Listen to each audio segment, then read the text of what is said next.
River প্লেটের হয়ে বোকা জুনিয়র্সের বিপক্ষে ডার্বি ম্যাচে দুর্দান্ত এক ডিরেক্ট ফ্রিকিক থেকে গোল করেছেন ফ্রাঙ্কো মাস্তান্তুয়ানো। ইতোমধ্যেই ম্যানচেস্টার ইউনাইটেড এবং রিয়াল মাদ্রিদের মতো ক্লাবের রাডারে আছেন এই আর্জেন্টাইন।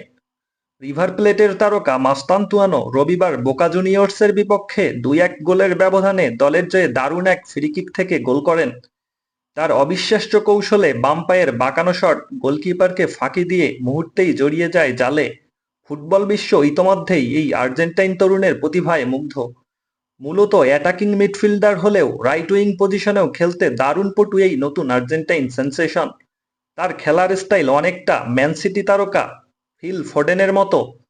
২০০৭ সালে জন্ম নেওয়া এই ১৭ বছর বয়সী তরুণকে কিনতে আগ্রহী ইউরোপের সব বড় বড় ক্লাবগুলো। গুঞ্জন আছে এই আর্জেন্টাইনকে সামার ট্রান্সফারেই নিজেদের দলে ভেড়াতে চায় ম্যানচেস্টার ইউনাইটেড। ইউনাইটেড ছাড়াও রিয়াল মাদ্রিদ এবং এসি মিলানেরও গভীর আগ্রহ রয়েছে ১৭ বছর বয়সী এই আর্জেন্টাইনের প্রতি। আরেক আর্জেন্টাইন তারকা মিডফিল্ডার এনজো ফার্নান্দেজ ফ্রাঙ্কো মাস্তান্তুয়ানোকে প্রশংসা করে বলেন, সে একজন অবিশ্বাস্য খেলোয়াড়। তার প্রতিভা চোখে পড়ার মতো। বয়সের তুলনায় ওর খেলার পরিপক্কতা অবাক করার মতো। আমি নিশ্চিত খুব শীঘ্রই আমরা তাকে ইউরোপের কোনো বড় ক্লাবে দেখতে পারব। এনজোর এই মন্তব্য আরও জোরালোভাবে প্রমাণ করে মাস্তান্তুয়ানো ঠিক কতটা সম্ভাবনা